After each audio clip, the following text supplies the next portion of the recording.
Wow. So your work really does inspire virtue, but in a way that is not preachy or patronizing. That's what I think, and that's what I hope. And to the extent that that's true, that's one of the most gratifying things to me about being the author of this series. And that's why it's such a joy to write it. Yeah. It's just such a happy thing. If the characters know what is coming next, then it must be delightful to see that unfold and see how they embody the virtues through the elements of your stories. I have to tell you this.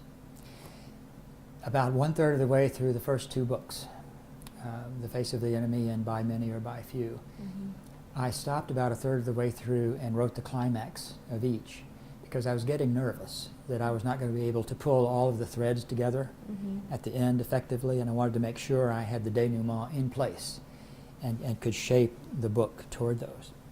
In the 3rd and 4th, and surely in the 5th book, and however many there are, I felt no need to do that, which meant that I could go into the climax of the 3rd and the 4th book without knowing what would happen.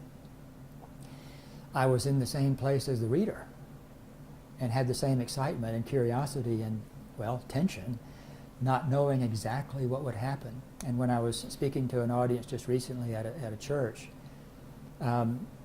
someone responded to that by saying, "So does that mean you were more confident in yourself as an author?" And I said, "Well, I suppose so, but the way it felt was I was more confident in her. I was confident that Rebecca, with God's hand on her shoulder, would prevail. She might get hurt, but that she would prevail."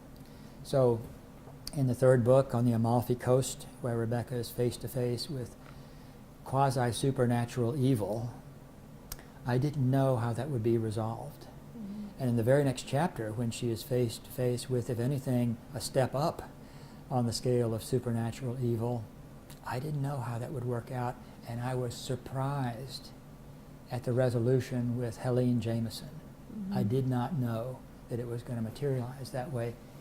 And the character in that story, the Rome detective, Antonio Camposanto, I never decided whether he was going to be good or bad.